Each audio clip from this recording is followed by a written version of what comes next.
दोस्तों 21 जुलाई 2023 यानी कि 21 जुलाई सन 2023 के दिन हमारी इंडियन फिल्म इंडस्ट्री यानी कि बॉलीवुड में वरुण धवन और जानवी कपूर की एक फिल्म रिलीज हुई थी। इत्तेफाक देखिए कि इस फिल्म का नाम भी बवाल था और इस फिल्म ने रिलीज होने के बाद असल में भी बवाल मचाया। और ये बवाल भी खुद अपने ही देश भारत में नहीं मचाया बल्कि भारत से हजारों किलोमीटर दूर इजराइल में मचाया है। आसान भाषा में अगर मैं आप लोगों को समझाऊं तो आप ये समझिए कि इस फिल्म के रिलीज होने के कुछ दिन बाद ही विवाद हो गया है और ये विवाद भी सिर्फ और सिर्फ इजराइल की वजह से हुआ है। ये विवाद और ये बवाल किस लेवल का है इस चीज का अंदाजा सिर्फ इस बात से ही लगाया जा सकता है कि शुरू में तो सिर्फ इजराइल और इंडिया के लोकल जो मीडिया हाउसेस थे वही इस खबर को कवर कर रहे थे, मगर बाद में इंटरनेशनल मीडिया हाउसेस ने भी इसको खूब बढ़ चढ़ कर छापना शुरू कर दिया। इतना ही नहीं, इंडिया में जो इजराइल की एम्बेसी मौजूद है उसकी तरफ से भी बाकायदा ट्वीट किया गया और इस फिल्म को लेकर उंगलियां उठाई गईं। उस ट्वीट में साफ तौर पर यह इशारा दिया गया था कि इस फिल्म से इजराइल बिल्कुल भी खुश नहीं है और इस फिल्म की वजह से तमाम इजराइलियों का दिल दुखा है क्योंकि इस फिल्म में बहुत कुछ गलत दिखाया गया है। मगर दोस्तों अब सवाल यही है कि आखिर इस फिल्म में ऐसा है क्या? ऊपर से रोमांटिक कैटेगरी की दिखने वाली इस फिल्म में आखिर ऐसा क्या दिखाया गया है कि जिसकी वजह से न सिर्फ इजराइल में विवाद हो रहा है बल्कि ये दावा किया जा रहा है कि इसकी वजह से तमाम इजराइलियों का काफी दिल दुखा है। तो चलिए आज की इस वीडियो में हम लोग इन्हीं सारी चीजों के बारे में जानने की कोशिश करते हैं। RH नेटवर्क के नॉलेजेबल फ्रेंड्स, सबसे पहले तो इस मूवी की स्टोरी को समझने की कोशिश करते हैं। इस मूवी के अंदर वरुण धवन को एक हिस्ट्री टीचर के तौर पर दिखाया गया है कि जो दरअसल एक कॉलेज में पढ़ाते हैं। मूवी के शुरू में दिखाया गया है कि उनकी जो वाइफ होती हैं यानी कि जानवी कपूर, उनके साथ उनके रिश्ते ठीक नहीं रहते हैं और आपस में झगड़ा वगैरह होना शुरू हो जाता है। ऑलरेडी जब वो अपनी पर्सनल लाइफ में परेशान चल रहे होते हैं, ऐसे ही माहौल में एक दिन कॉलेज के अंदर पढ़ाते वक्त उनकी एक स्टूडेंट के साथ वर्ल्ड वॉर के टॉपिक को लेकर बहस हो जाती है। इस बहस की वजह से ही जब टीचर यानी कि वरुण धवन ज्यादा गुस्सा हो जाते हैं तो वो उस स्टूडेंट के थप्पड़ मार देते हैं। मगर बाद में पता चलता है कि जिस स्टूडेंट को थप्पड़ मारा गया है वो तो दरअसल एक MLA यानी कि विधायक का बेटा है। मुश्किलें और बढ़ जाती हैं। उसके बाद तो और ज्यादा विवाद शुरू हो जाता है।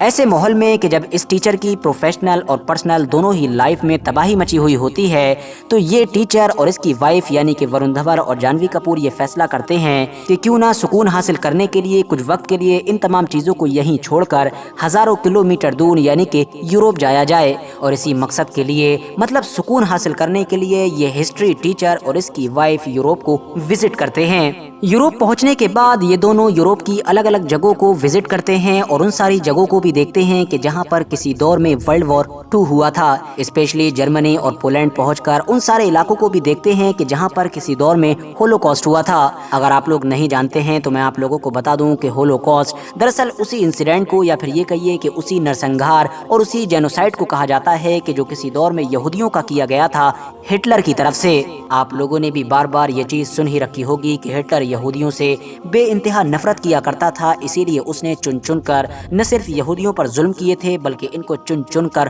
कत्ल करवाया था। 60 से 70 लाख के करीब यहूदियों को देखते ही देखते खत्म कर दिया था और खत्म भी इस तरह से किया था कि मानो सिर्फ सुनकर ही रूह कांप उठे। अलग अलग तरह के कैंप बनाए गए थे जिनके अंदर सैकड़ों या फिर हजारों लोगों को एक साथ ठूस दिया जाता था और उसके बाद या तो जहरीली गैसेस छोड़ दी जाती थी या फिर कभी कभी एक साथ फायरिंग कर दी जाती थी और इस तरह से एक बार में ही बेशुमार यहूदी कत्ल हो जाते थे।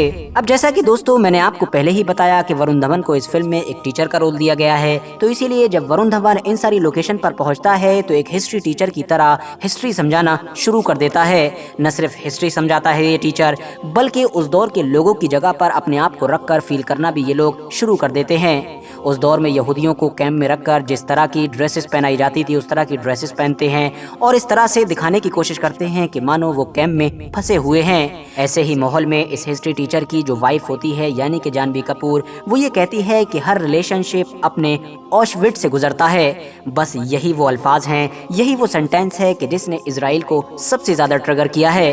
दरअसल दोस्तों वैसे तो हिटलर के दौर में यहूदियों के ऊपर बहुत सारे अलग अलग इलाकों में जुल्म हुआ था और अलग अलग इलाकों पर उनको कत्ल किया गया था, मगर इन तमाम इलाकों से भी अलग हटकर जहाँ पर सबसे ज्यादा जुल्म सितम हुआ था वो जगह कुछ और नहीं बल्कि ऑशविट ही थी। ये दरअसल एक कैंप था कि जिसको आज के दौर के पोलैंड के इलाके में हिटलर की तरफ से बनवाया गया था। हिटलर ने जब पोलैंड पर कब्जा कर लिया था तो उसके बाद इस कैंप को स्पेशली यहूदियों के ही लिए बनवाया था। इस कैंप के अंदर लगभग 11 से 12 लाख यहूदियों को कैद किया गया था और यहाँ पर कैदी बनाए गए यहूदियों को जिस तरह से मौत दी गई थी और जिस तरह से उनके ऊपर जुल्म सितम किया गया था वो बाकी इलाकों से कहीं ज्यादा खतरनाक और भयानक था। यही वजह है कि आज तक न सिर्फ इस नाम को याद रखा गया है बल्कि सेपरेट इसके ऊपर ही कुछ फिल्म्स भी बनाई गई हैं। अब आप लोग समझ चुके होंगे कि आखिर इजराइल और दुनिया के बाकी यहूदियों को बवाल नाम की इस फिल्म से प्रॉब्लम क्या है। उनका कहना है कि इस फिल्म में होलोकॉस्ट और स्पेशली ये जो ऑशविट्स है इसके बारे में जो चीजें दिखाई गई हैं वो बहुत ज्यादा हल्का करके दिखाई गई हैं। यानी ये मैसेज देने की कोशिश की गई है कि उस दौर में हिटलर की तरफ से यहूदियों के साथ जो कुछ भी हुआ था वो बहुत मामूली सी चीज थी और उतना खतरनाक नहीं था कि जितना हम लोगों को दिखाया जाता है। इजराइल की तरफ से इस फिल्म को क्रिटिसाइज करने वालों की तरफ से यही कहना है कि इस फिल्म का ये जो डायलॉग है जिसमें ये कहा गया है कि हर रिलेशनशिप को अपने ऑशविट्स से गुजरना पड़ता है, ये दरअसल जो खुद ऑशविट्स है और इससे जुड़ी जो खतरनाक यादें हैं उनको हल्का दिखाने की कोशिश कर रहा है। इसके अलावा भी फिल्म के कुछ और ऐसे डायलॉग्स हैं कि जो इजरायली लोगों को नहीं पच पा रहे हैं। मिसाल के तौर पर एक डायलॉग में कहा गया है कि हम में से हर इंसान के अंदर थोड़ा बहुत हिटलर मौजूद है। ये दरअसल इस फिल्म में इंसान के लालच की तरफ इशारा करते हुए बोला गया है, क्योंकि इंसान किसी भी चीज में थोड़े से सेटिस्फाई नहीं होता है बल्कि उसको हर मामले में और चाहिए होता है। जाहिर है यहूदी लोग इस डायलॉग को कैसे बर्दाश्त कर सकते हैं, बावजूद इसके कि जब पूरी ही दुनिया में हर यहूदी आज के दौर में इतिहास में अगर किसी भी इंसान को अपना सबसे बड़ा दुश्मन मानता है तो वो सिर्फ और सिर्फ हिटलर है। होलोकॉस्ट का टॉपिक यहूदियों के लिए कितनी ज्यादा अहमियत रखता है इस चीज का अंदाजा सिर्फ इसी बात से लगाया जा सकता है कि अभी तक इसके ऊपर न सिर्फ बेशुमार किताबें लिखी गई हैं बल्कि बहुत बड़ी बड़ी फिल्में और सीरियल्स भी बनाए गए हैं। इवन आपकी नॉलेज के लिए बताता चलूं कि हर साल 27 जनवरी के दिन यूएन की तरफ से एक खास दिन भी मनाया जाता है कि जिसमें उन सारे लोगों को याद किया जाता है कि जो होलोकॉस्ट का शिकार हुए थे। सेकेंड वर्ल्ड वॉर खत्म होने के बाद अमेरिका समेत पूरे ही यूरोप में अचानक से यहूदियों के लिए जो एक बड़ी हमदर्दी पैदा हुई थी उसके पीछे जो बहुत सारी वजह थी उनमें एक बड़ी वजह ये होलोकॉस्ट भी था। फिलहाल दोस्तों आज की अपनी वीडियो को हम यहीं पर खत्म करते हैं। वीडियो अगर इन्फॉर्मेटिव लगी हो तो वीडियो को लाइक करने के साथ साथ अपने दोस्तों के साथ जरूर शेयर करें और इसी तरह की नॉलेजेबल और हिस्टोरिकल वीडियोस हमेशा देखने के लिए हमारे इस चैनल को सब्सक्राइब करने के साथ साथ बेल आइकन को भी जरूर प्रेस करें।